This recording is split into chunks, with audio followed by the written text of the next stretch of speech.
football, but not just any football. A game of football where if you really, really hate a player in a team, you can just wipe them off the face of the earth. That's right. If you don't like anyone on the pitch, you can just kick their ass and injure them or even kill them. Just completely wipe them out of existence. It's got blood. It's got high impact. It's got high energy. And it's based off a board game. Oh my God. Calm down, calm down. I know that sounds boring. Come on. Come watch your Family Guy at the bottom half of the screen and stay with me for a second. I know the idea of a board game or chess or turn-based scares 90% of you, but just listen, okay? This game is fantastic. It's football, but chess. It has ogres, it has lizards, it has vampires and zombies. It is medieval football at its core. There's more to it than what it sounds like, so just stay with me and give it a chance. Now, I have a lot of hours in this game, and a lot of teams. I have only ever played against the AI. I don't like playing against real people because the only people that play this game are really tryhard. So you're gonna see that I'm gonna suck at this game because I've only played against robots. You know what? We're gonna go with the Chaos team. I sitting for a long ass time thinking about it. We're just gonna go with Chaos. It's just pure fighting, pure beating the shit out of everything. And there's a giant ass Minotaur. Now I want to name all of these players after caricatures on my YouTube videos. You know, the famous people that we've all come to know and love throughout the 100 plus videos that I have created. All right, so some of these might be a little more niche, I guess not as well known to you guys, but we have Mr. White Knuckle, Eddie Guerrero, Dickinson, Raditz, Matt Stafford, Streaky Arnold, Prickly Winston, Tanner Banner, Rodney Mack, Aetherwing, and Los Porpoise. I should have self-inserted myself, but you know, you only got enough money for enough money, essentially. We're in our first league, NAF Autumn Championship, and our first team is against a skeleton team, the Embalmed Scorpios. They're all hitting the Black Beetle. Is that what the song was called? I'm gonna have a better time attacking them than I will trying to pick up the ball. None of these guys are very feisty in terms of picking up the ball. They don't really have a lot of agility, which you need to pick up the ball. They are more just big, burly, sweaty, meaty men. It's a mix of trying to explain this while also just playing it. I mean, this is a game where you can't really what's happening here? Oh, that's not for me. This is a game where you can't really learn by explanation. You got to learn by watching or playing. Nothing is guaranteed, and you usually want to make the less risky rolls first. And in this case, the less risky roll would be, wow, there isn't really a whole lot I can do, since they have made it in a way that I'm kind of trapped here. So the best course of action I'm going to take is opening up a path here and getting rid of that strong ass dude, or getting rid of this dude and moving that way. So I am going to go ahead and I'm going to start making this roll. So you have, if I can explain this fast enough, I think 3 or 4 options. There's the skull, which means I get knocked down. Arrow means I push him. There is that symbol right there. Oh God, I gotta press this button. With the exclamation point, it means you push them. And if they don't have dodge, they get knocked down. And then there's the punchy symbol, which is the exact same thing with no exclamation point. And that means you're just straight up uppercutting that bitch backwards. And then there is one more symbol with a skull and the beatdown symbol, and that means both of you go down, barring certain circumstances, which I won't get into because it's too confusing. You can already see where the problem of this can get confusing if you aren't playing, where that can come from. And this is where you're also going to see where I don't play this game against real people, and I'm going to say and do some dumb things here. Now we're getting kind of to the point where we have to decide, do I really want to risk my roll on one singular dice to decide my fate, or do I want to just end my turn and let them do it to me? And you know what? I think I'm going to put it all on black, and we're going to just hit them. And it worked out. It worked out.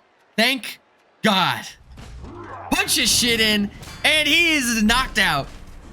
So he is off the field. We have committed our first casualty of the game.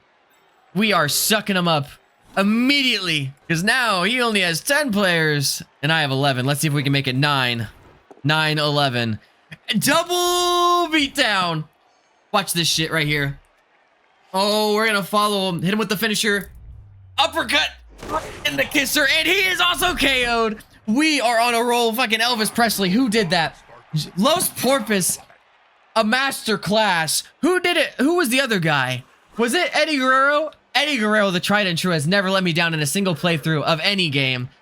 I expect nothing less from these people. We're gonna go ahead and end our turn there, and we'll see if they can even recover from this. So it looks like, let's see if I don't butcher this name. Kajupet Nabaten has the ball, and he's moving towards the right. Very dangerous. You don't want to get caught on the sideline. The fans out here are really rowdy and will kick your ass. I'm not exaggerating if you go out there. And, oh my god, okay, who just got their shit caved in? Mr. White Knuckle. I don't really care about you, actually. You can go away. Raditz will be the one starting us off, and he will start off oh so magnificently. Of course, I was the top 3 Raditz player in Dragon Ball. Of course, no injure, but it's okay. He's down for 2 turns.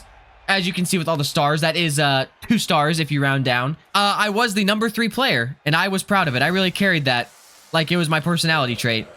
I don't regret it one bit, because you know what? I wasn't paying attention, and I forgot that I was there. I didn't see the dodge. I do have 3 rerolls.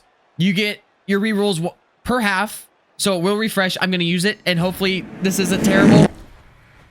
And I wasted it. Okay, this is why you want to take your time on your turns, because there's a whole bunch of shit I could have just done, and now I'm just locked down, and I've accomplished basically nothing. And this is great. Aminten Ahiman is about to knock the hell out of Raditz. But he's fine. He's just down for a turn.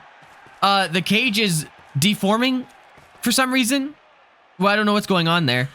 I see. They're reforming it. I see Ratari and Matt wanted a break. Let's go ahead. Let's try and get rid of Daji Nahash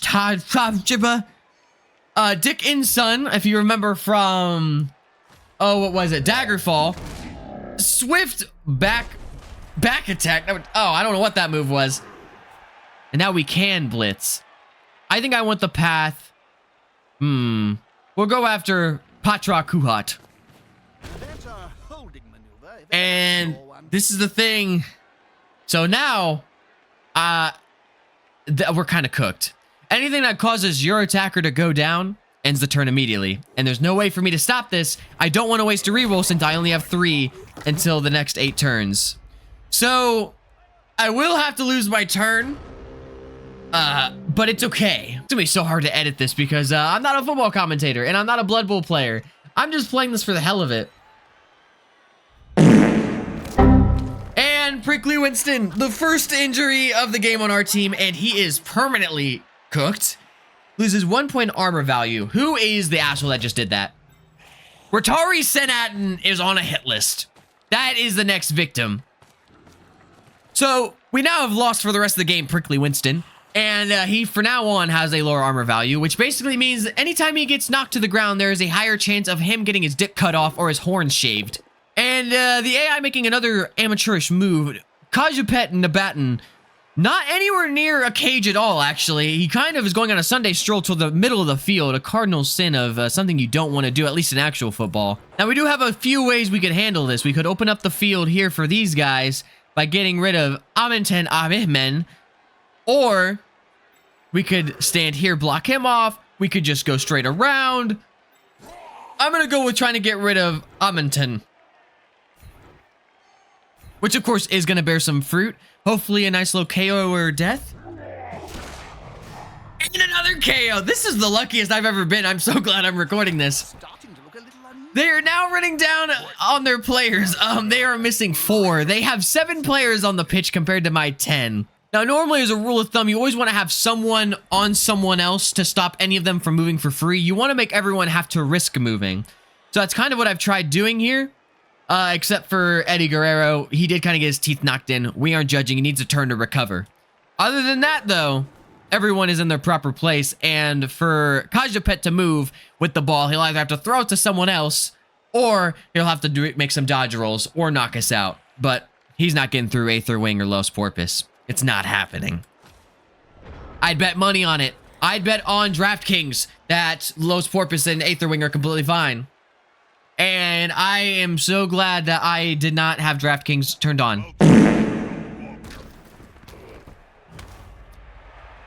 I'm not sure the physics exactly on how a skeleton can completely backwash a giant Minotaur, but we're not gonna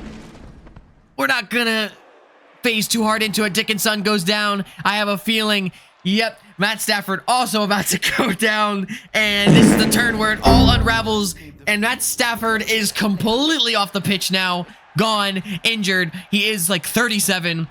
No one's surprised. And now it is Tanner Banner's time to fend off Atari. Not down, surviving.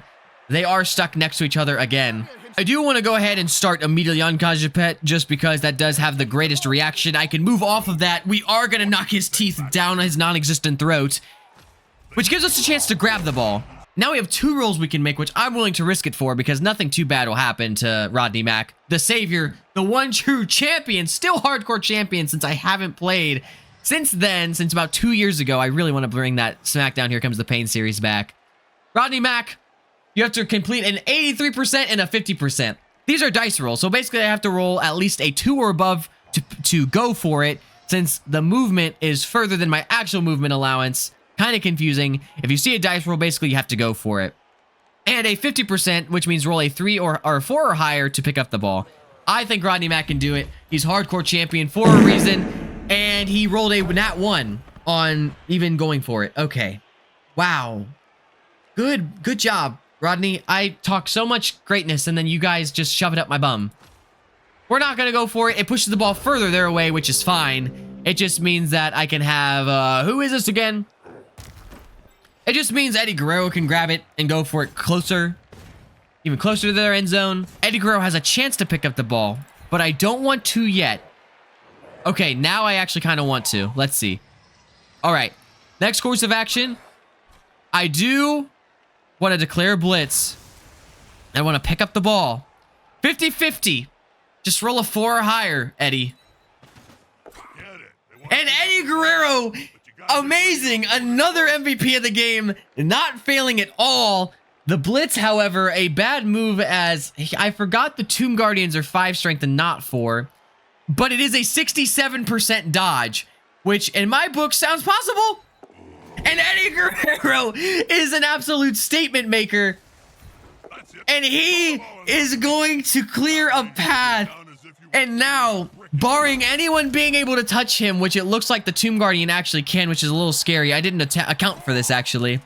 We could have a touchdown here in the works. We have 2 more turns after this to do it, but I think we can do it.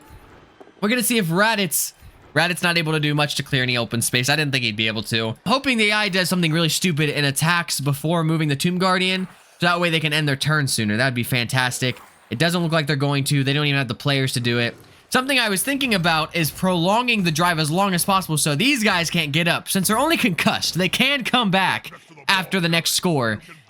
And Eddie Guerrero pushing forward, but he might get injured. Yo, he's not injured, but he did lose the ball. And he's down for 2 whole turns. And now Tanner Banner, next on the list, gonna take a big pounding from this boner. And he is fine. But man, he is also not fine.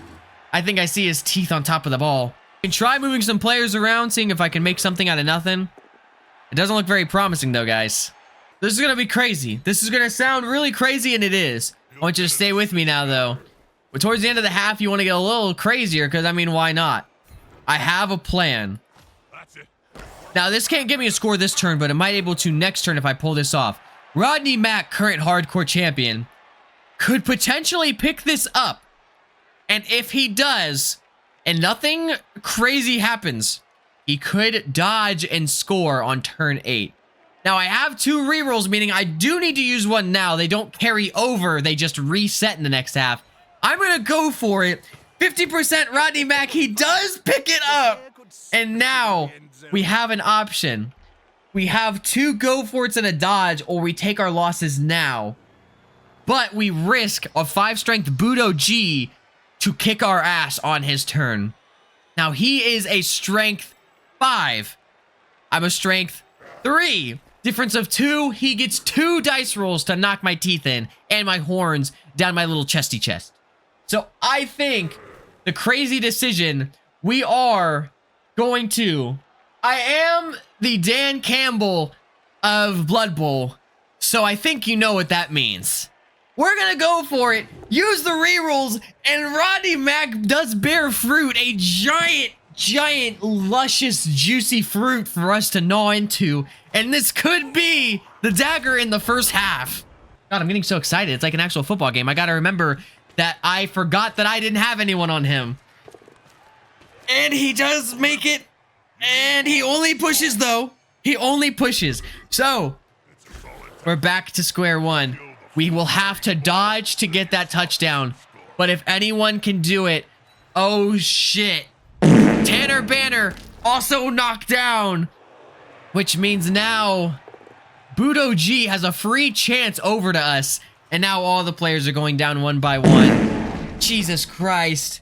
This is gonna go bad. Rodney, it is up to you. I'm surprised that Budo G didn't walk over. AI is gonna AI, I guess.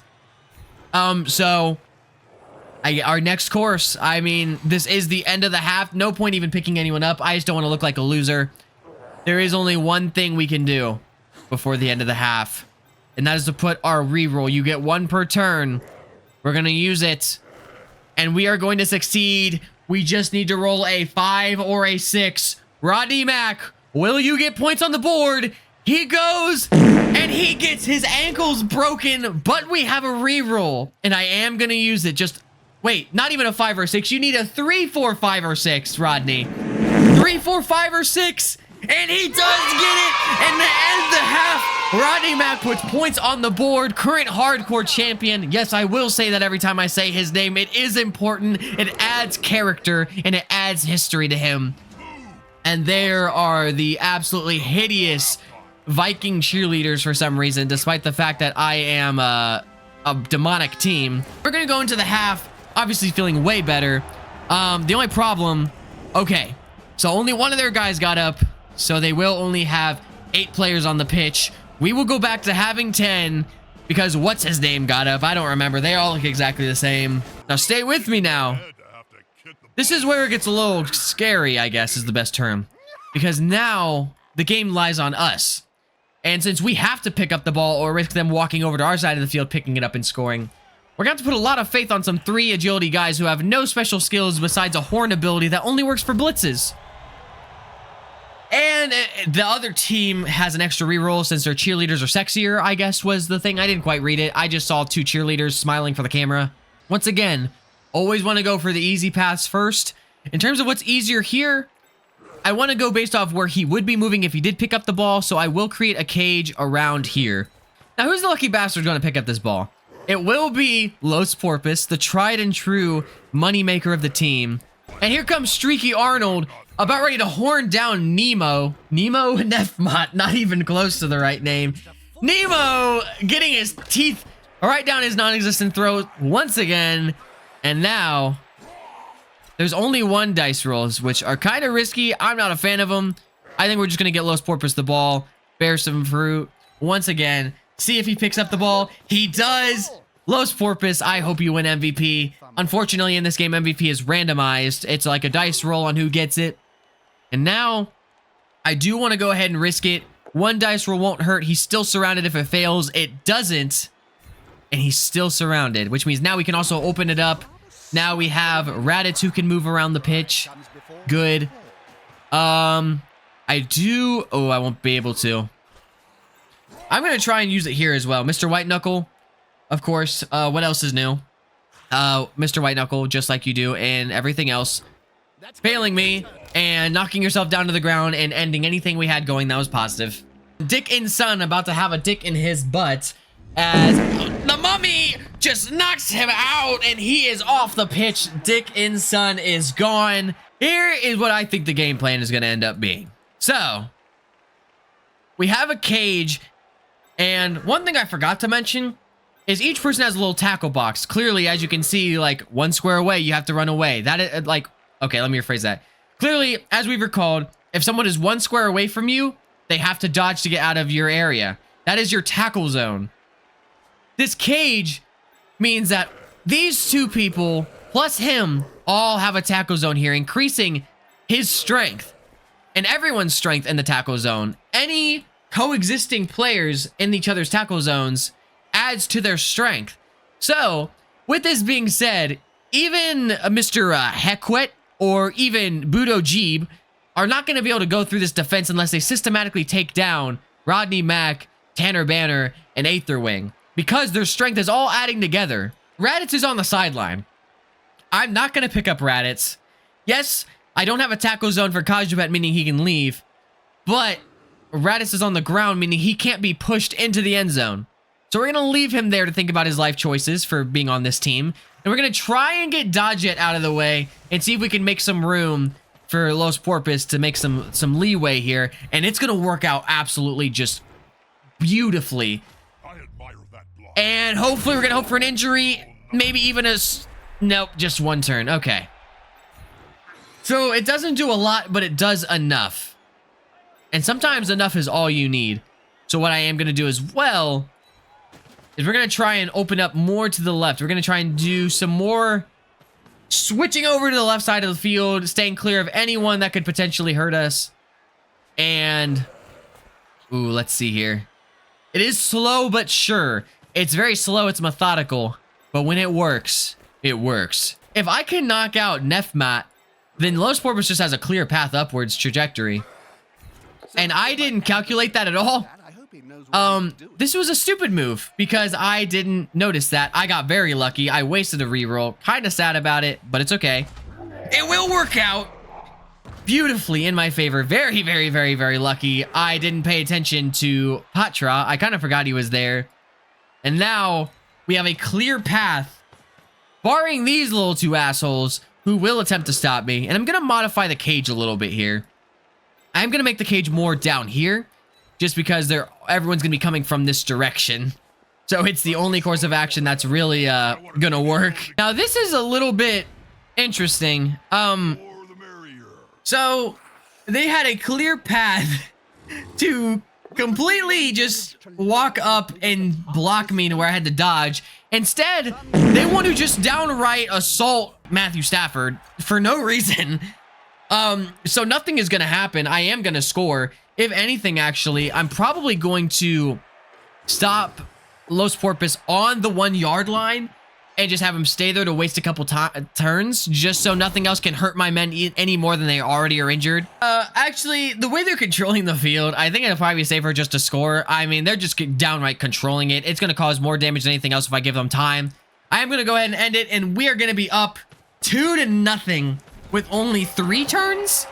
And the Skeletons are a slow-moving team. Barring anything crazy, we've basically won the game. Now it's time to sit back, relax, and enjoy the chaos, so they would say. And this is a crazy ball. I'm going to hope it doesn't bounce. It does have to bounce on their half of the field. It has to land there. So I'm going to hope it bounces, like, anywhere here, just not here. Because that would be a great chance for Matt Stafford to make up for the amount of times he's decided to break his back. I'm actually going to just completely just line up on this side of the field. Just hammer it home completely. I want them all over there. I want them to devour this side of the field. And it does bounce on our side of the field. So that was completely worthless because now they can reach around to the right side of the field. And they won't. They will just give it to the man in the middle instead of maybe giving it to the strength 5 guy that could do something. Now, this is a very scary cage. That is 2 strength 5s. Blocking this man, Ratari, my worst nemesis in this game. So, this will be a game of survival. We are not going to go for the ball, really. We're not going to try and do anything fancy. This is going to be us just straight up blocking them off from doing anything. I don't even want them hurting us, which it doesn't seem like we'll be able to avoid. We're going to hope to God, and that will be Mr. White Knuckle. Once again, what is this, 4 or 5 times he's been down this game? Contributing absolutely nothing to the pitch besides a wasted body. We have somehow, despite that mosh pit of fear and agony, have found our way right next to Ratari. I don't know how, and I'm not going to question it. Instead, I'm just going to focus on keeping everyone occupied and ending the turn. I know we're towards the end of the game, but Jesus, I just had like a 20-minute talk with everyone in the damn apartment and on the phone. Funny as hell, actually. I'm not even mad. That was just funny. We just lost Aetherwing. Not permanently, just for a turn. Why don't they just lay down? I mean, I feel like we could make this easier if they just lie down. Let me take the win. I mean, we can be sportsman-like here. Because honestly, I'm also terrified because I have no way of fighting back. I mean, I'm glad this game is about to be over because I have nothing I can really do to really pound away at their forces, so to say. I mean, I could pretend, I could like flail my arms at random attacks and hope it does something, but I think we all know that's not really going to work out in my favor. Okay, Rodney, I love you, man. I really do. I just love you. I mean, you're just... We have so many star people here, and we're going to go through and we're going to give our appreciation to each character at the end of the game. And I'm going to tell you exactly who's not going to be getting one of those, and it rhymes with bite buckle. I'm praying that this game is over soon. For the love of all that's... Oh my god. Please!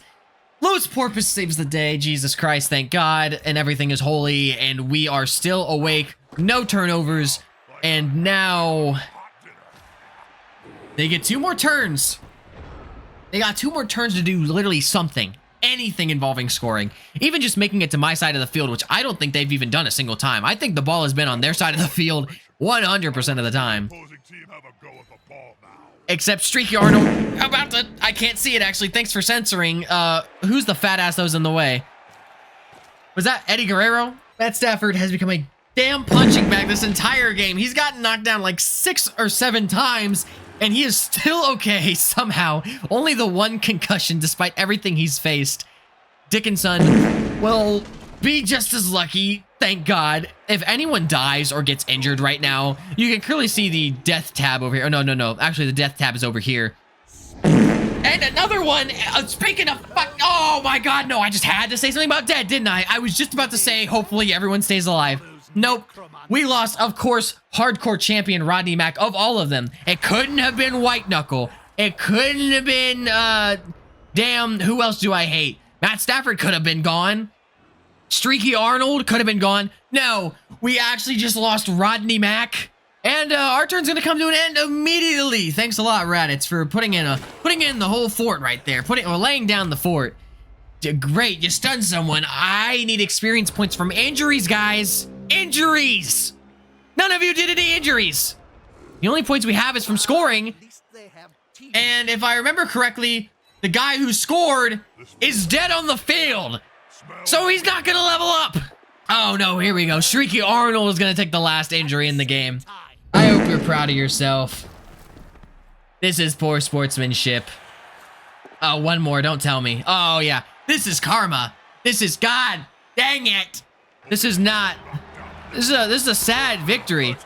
I lost one of my touchdowners. I lost Rodney Mack. Raditz won MVP, which means absolutely no one leveled up today. That's great.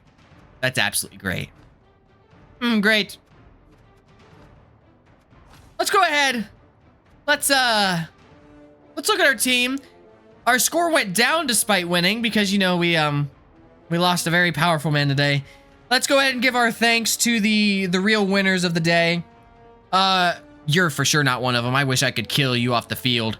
Eddie Guerrero, fantastic. Really, really put in the work. Injured a lot of guys, KO'd them, stayed upright and took people down with him. Raditz, hit or miss, kind of did some good stuff, kind of did some bad. Matt Stafford was the league's punching bag for a game, so he wasted time. We'll give him some points. Tanner Banner put in some work, I guess. He was all right. Los Porpoise, the unanimous MVP of the game. And I would like to give it to one more person, but as you can clearly see, his player number is gone completely. Rodney Mack, gone forever in 1 game. Never to be seen again as if he never existed. The 3 experience points gone into the ether realm. Oh, would you look at that? Rodney Mack is back under a new alias. He somehow revived from the grave. We bought a necromancer for about 2 gold. He was very risky, so he said we could only revive Rodney Mack if we changed his name, and we thought, why not a vehicle? So here's Rodney Mack Truck. Just the same person, different makeup, different face, but it is Rodney Mack Trust. I think that's a good way to stop it. I mean, just 1 match. I kind of wanted to do 2, but damn, that went on longer than I thought it would. So just one match and we won. A lot of commentary, so this probably would be a little bit of a longer video. Sorry. I mean, unless I cut out a lot of commentary, which I'm prone to do when I don't think I'm funny. Be sure to let me know if you guys actually like. I need to hear myself talk. Let me remove one ear. Be sure to let me know what you think about this game. This is the first time I've really played a game where I've had to do this, like commentary, instead of just like, I don't know, it was the same, but it was different, if you know what I mean. But let me know how you felt about it. And I'll see you next time. Bye-bye.